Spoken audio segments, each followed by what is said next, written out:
이 강의 자체는 하드웨어 엔지니어하고 펌웨어 엔지니어를 배터리 충전기를 설계하는 엔지니어를 위해서 만들었고요. 어떤 기타 경험이나 이런 걸 필요 없는 기초서부터 시작하니까는요.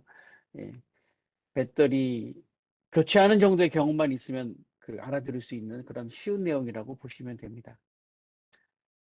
우선 배터리 셀 관련해서 기초하고 그다음에 어떤 배터리가 있는지, 그다음에 보호회로 관련한 내용들, 그다음에 충전 프로파일, 그다음에 배터리를 하는데 요구 사항들, 그다음에 데이터 시트, 그다음에 충전기 토폴로지에 관해서 먼저 얘기를 할 거고요. 팩 관련해서도 마찬가지로 용어, 요구 사항, 그다음에 셀 배열, 그다음에 밸런싱 관련한 문제, 가장 중요한 문제 얘기할 거고요.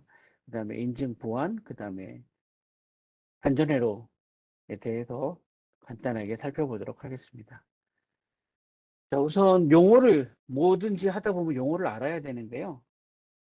그 기본적으로 이게 전자회로니까 전압, 전류, 그다음에 파워는 와트죠. 와트를 사용을 합니다. 근데 가장 중요한 건 밑에 용어에 보면 뒤에다 H가 이렇게 붙어 있어요. H가. 그다음에 우리가 배터리 용량을 얘기할 때도 미리암페어 H라고 얘기를 합니다. H는 hour예요. 그래서 1시간 동안 낼 수 있는 양을 얘기를 하는 겁니다. 그래서 에너지를 얘기할 때도 와트 아워가 되고요. 그다음에 한국어로는 약간 생소한데 비에너지라고 해서 이거는 무게당 얼마만큼 저장할 수 있느냐라는 걸 나타내는 거고요. 에너지 밀도 같은 경우에는 부피당 얼마나 저장할 수 있느냐라는 거를 나타내는 거라고 보시면 됩니다. 그다음에 이제 C레이트라는 용어가 나오는데요. 배터리를 함에 있어서는 가장 중요한 용어가 될 것 같은데요. 그렇다고 그래서 뭐 어려운 개념은 아닙니다. 제가 할 때는 이걸 가르쳐 주시는 분이 없어가지고 혼자 눈치로 때려잡았는데, 쉽게 해서 어떤 한 배터리가 있다라고 하면 그 배터리를 100% 1로 보는 거예요. 그러니까 예를 들어서 4200mAh H입니다. 4200mAh H짜리 셀이 있다. 이때 일시는 4200mAh가 되는 거예요. 예. 만약에 3000mAh의 배터리가 있다. 그때 일시는 3000mAh가 되는 겁니다. 그래서 고정되는 개념이 아니에요. 일시 고정되는 양이 아니라 어떤 특정 셀이 있을 때 그 셀의 용량을 1로 보는 거다라고 보시면 돼요. 여기 예제처럼 4200mAh 배터리인 경우 0.1C다. 그러면 420mAh가 되겠죠. 예. 그럼 이 C 레이트를 왜 쓰냐? 예를 들어서 일시로 방전을 하겠다. 그 얘기는 무슨 얘기냐면 이 배터리가 제대로 된 배터리라고 하면 1시간 동안 방전을 해야 된다는 얘기입니다. 거꾸로 원C로 충전을 하겠다. 그 얘기는 내가 이 배터리를 1시간 만에 충전을 완료하겠다는 얘기입니다. 근데 이제 방전은 들어맞는데 충전 같은 경우에는 이 배터리라는 게 원래 화학적인 반응이 정기적인 반응으로, 정기적인 반응이 화학적인 반응으로 이렇게 가역 반응이 일어나는 재질이다 보니까 이 효율이 100%가 되지 않아요. 효율 문제도 있고 해서 충전할 때는 조금 플러스 알파가 들어가게 됩니다. 그래서 이 C레이트는 무조건 알아야 하는 개념입니다. 배터리에서는. 그래서 어떤 한 배터리가 있을 때 그 배터리를 1로 보는, 100%로 보는 개념이다. 그래서 원C로 방전을 하겠다. 그러면 1시간 동안 방전하겠다라는 의미다. 라는 걸로 알아두시면 될 것 같습니다. 배터리 패키지 타입인데요. 보통 이제 사각형 배터리, 요즘은 사각형보다는 파우치, 비닐팩 같은 거 파우치에 들어있는 걸 많이 보시죠? 폴리머 배터리. 원통형으로 된 것 주로 리튬 이온 배터리가 원통형으로 많이 돼 있고요. 요거는 이제 우리 자동차 배터리인데 습식 같은 경우에는 요즘에는 습식 보기가 좀 힘드실 거예요. 원래 이 안에 있는 습식 같은 경우 용액이 액체입니다, 액체. 용매가 액체여서 황산인데, 황산이 근데 가스가 발생하니까 여기 구멍을 살짝 뚫어놔요. 그러다 보니까 잘못하면 황산용이 흘러나와서 사람이 다치기도 하고 그런데, 그러다 보니까 요즘에는 그거를 액체가 아닌 그 고체 재질로 바꾼 것들이 나옵니다. 그 AGM이라고 부르는데, 그래서 요즘 자동차 배터리도 이렇게 밀폐된 그런 배터리도 보실 수가 있어요. 그래서 습식 같은 경우에는 배터리가 완전 방전되면 이 안에 황산 용액이 묽어져 있거든요. 그래서 황산 용액을 보충을 하면 충전이 되는 효과가 있습니다. 물론 이제 부식된 단자를 좀 바꿔줘야 되는 문제도 생기죠. 그다음에 이런 코인형 배터리도 있습니다. 방전 프로파일을 보면 배터리 만충전 전압이 있고요. 그 다음에 쭉 방전을 해서 배터리가 완전 방전되는 종지 전압이 있게 됩니다. 그래서 만충전 전압하고 종지 전압 요 사이가 동작 전압이 되고요. 지금 요 방전 시간이 이만큼 있는데 요 밑에 요 면적이 바로 배터리 용량이 되는 거죠. 네, 대부분 방전 고서는 이런 곡선을 가집니다. 일반적으로 충방전 테스트를 할 때 방전 같은 경우는 0.2C로 방전을 해서 용량을 주로 체크를 합니다. 근데 이거를 0.2C가 아니라 1C로 해서 용량을 체크하는 경우도 있어요. 그러면 좀 더 가혹한 그런 경우가 됩니다. 그래서 0.2C에서 만약에 1000mAh가 나왔다고 하면 1C로 방전하면 1000mAh가 좀 못 나와요. 왜냐하면 내부 그 저항값이 높아지기 때문에 방전될수록 그 다음에 방전 전류가 커질수록 저항값 높아지기 때문에 좀 용량이 좀 덜 나옵니다. 그래서 방전할 때는 방전 전류가 낮으면 낮을수록 좋다. 요 모양만 보면 알카라인이 가장 좋은 것 같죠? 근데 이제 아까 1C로 하면 1시간 만에 방전시키는 1C 기준으로 본다 그러면 알카라인은 방전 전류가 얼마 되지 않습니다. 그래서 그 다음에 알카라인은 2차 전지가 없어요. 그러니까 즉 충전지가 없습니다. 한 번 쓰고 버리는 거예요. 그래서 알카라인은 그냥 한 번 쓰고 버리는 용도라고 생각하시면 되고요. 니켈 카드뮴, 니켈 수소, 그 다음에 리튬 이온, 그 다음에 요게 이제 납축전지입니다. 자동차에서 많이 쓰는. 예. 리튬 이온이 가장 용량이 크다라고 보시면 되죠. 무게 대비 가장 용량이 크다는 겁니다. 같은 무게라면. 그 다음에 배터리는 항상 무슨 문제가 있냐면 자가 방전이 있어요. 뭔 얘기냐면 충전을 시켜서 가만히 내버려 두면 그 충전된 용량이 유지가 돼야 되는데 스스로 방전이 되더라는 거죠. 그래서 그 방전되는 양을 봤더니 온도가 높으면 높을수록 방전된 양이 커지더라는 얘기입니다.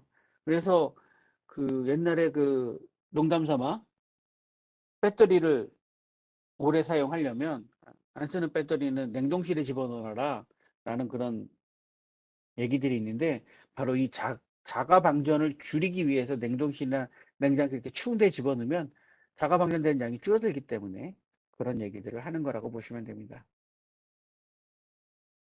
그래서 이제 어떤 전지들이 있냐 보면 전지는 크게 1차 전지하고 2차 전지로 나누실 수가 있어요. 1차 전지 같은 경우에는 우리가 뭐 흔히 보는 건전지, 뭐 알카라인 전지, 그 다음에 요즘은 잘 안 쓰는 디지털 카메라에서 쓰는 리튬 배터리, 예, 그런 1차 전지가 있고요. 2차 전지가 이제 납축 전지, 이건 자동차에서 주로 많이 사용을 하죠. 니켈 카드뮴 수소 배터리 예전에 그 아날로그 휴대폰 사용할 때 많이 사용하시던 배터리고요. 요즘은 리튬 이온이나 리튬 산화인산철을 많이 사용을 하죠. 그래서 1차 전지는 한 번 쓰고 버리는 거, 2차 전지는 다 쓰고 충전해서 또 쓸 수 있는 거, 이렇게 보시면 됩니다. 그래서 가장 많이 쓰게 납축전지인데요. 이 납축전지의 이제 방전 곡선이에요. 근데 보시면 납축전지에 여기 보시면 밑에 요게 뭐냐면 내부 저항값이에요. 어떤 그 파워가 있을 때 이 파워가 다른 쪽에 그 파워를 제대로 전달을 하려면 내부 저항값이 작아야만 그 파워를 제대로 전달을 할 수가 있어요. 그 다음에 납치전지는 순간적으로 자기보다 큰 용량을 방전할 수가 있습니다. 그래서 자동차에 주로 사용하는 이유가 가격도 싸지만 순간적으로 자기 방전을 많이 할 수가 있기 때문에 예, 그래서 그 자동차 시동 걸 때 스타터 모터 돌리기 위해서 예, 자동차 납축전지를 주로 많이 사용을 하죠. 그다음에 자가 방전도 당연히 있습니다. 그래서 여기 단위가 몬스예요. 상온에서 9개월 정도 되면 40%가 날아가 버리네요. 차 내부에서 쓰는 전류도 있잖아요. 그래서 자동차를 사용 안 하고 오래 세워둘 때 중간중간 시동을 걸어놔야 된다라는 얘기가 바로 이런 이유 때문에 나오는 얘기입니다. 그 다음에 많이 쓰는 게 니켈 카드뮴하고 니켈 메탈 수소인데요. 니켈 카드뮴 같은 경우에는 납축전지처럼 내부 저항이 작아요. 니켈 수소는 훨씬 큽니다. 10배 정도 더 크죠. 한 205mm니까. 근데 니켈 카드뮴 배터리는 카드뮴이 환경적인 문제가 있습니다. 우리 그 요즘에 중학교 때 배우는지 초등학교 때 배우는지 모르겠는데요. 왜 카드뮴에 중독되면 이따이 병에 걸린다고 하잖아요. 예, 그 카드뮴이 이 카드뮴입니다. 예, 그래서 환경적인 문제가 있어서 그 대안으로 나온 게 수소 배터리고요. 예, 납축전지 같은 경우에는 너무 사이즈가 크죠. 무게가 무겁고 그래서 휴대하기로는 적합하지 않은데 이 니켈 카드뮴 수소 배터리는 예, 휴대하기에도 적합한 그런 재질이라고 보시면 되고요. 얘는 납축전지보다는 방전율이 훨씬 높습니다. 여기는 단위가 위크예요. 몬스가 아닙니다. 예, 그래서 상온에서 4주 정도 되면 한 25% 정도가 아니야 30% 정도가 날아가네요. 요즘에는 아날로그 휴대폰들을 써보신 경험이 젊은 세대들은 없으실 텐데요. 예전에 아날로그 휴대폰 같은 경우에는 충전해놓고 아무것도 안 하고 그 다음날 아침 충전기 빼놓고 그 다음날 아침에 일어나면 배터리가 완전 방전되어 있는 경우를 보실 경험들이 있으셨을 거예요. 자가방전 때문에 그렇습니다. 물론 휴대폰도 사용을 하고. 그 다음에 리튬이온 배터리인데요. 리튬이온 배터리 같은 경우에는 뭐 용량 대비 가장 크고요. 자가방전도 보면 4주 됐는데 한 10% 정도밖에 안 되죠. 근데 제 경험으로는 10%도 안 되는 것 같은데 뭐 여기에서는 10%나 된다고 하니 예. 그래서 요즘에는 휴대폰 배터리를 안 껴주잖아요. 하나밖에. 근데 몇 년 전만 해도 휴대폰 사면 배터리를 2개 줬잖아요. 휴대폰 하나 껴있고 별도로 하나. 그래서 하나 더 충전해가지고 가지고 다니다가 사고 쓰고 있는 휴대폰이 배터리가 다 되면 새 걸로 갈아 끼우면 그 배터리 전력 표시 100%딱 뜨는 거 보셨을 거예요. 예전에. 예, 자가방전이 얼마 없기 때문에 리튬이온 배터리는 예, 그런 게 가능하다는 얘기고요. 가볍고 용량도 크기 때문에 요즘 휴대용에는 거의 리튬이온 배터리를 사용한다라고 보시면 됩니다. 그래서 각자 배터리 특성을 보면 가격적으로는 납숙전지하고 카드뮴이 가장 좋은데 납숙전지는 휴대가 곤란하다. 그 다음에 카드뮴은 환경적인 문제가 있다. 예, 방전 전류도 높은데 그래서 그 대안으로 수소 배터리하고 리튬이온 배터리를 쓴다. 요즘에 리튬이온 배터리를 가장 많이 쓰는 이유는 예, 같은 부피라면 같은 무게라면 가장 용량이 크기 때문이고요. 대신에 비용은 굉장히 높습니다. 거기에다가 리튬이온 배터리는 과충전이나 과방전이 되면 폭발하기 때문에 보호회로가 필요해요. 그럼에도 불구하고 리튬이온 배터리를 가장 많이 쓰는 이유는 가볍고 용량이 크기 때문에 요즘 리튬이온 배터리를 많이 사용한다. 라고 이렇게 보시면 될 것 같습니다. 그래서 리튬이온 배터리를 보호해야 되는 가장 큰 이유는 폭발하기 때문이죠. 과충전이나 가방전이 되면. 그래서 리튬이온 배터리는 과충전되면 100% 폭발하고요.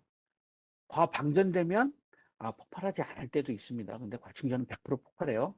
과열, 기계적인 충격, 이거는 뭐 심하게 충격을 받았던가 아니면 뭐 뾰족한 걸 이렇게 찍었다든가 뭐 이런 충격을 가하면 자동으로 빠르게 분해된다, 즉 폭발한다는 얘기입니다.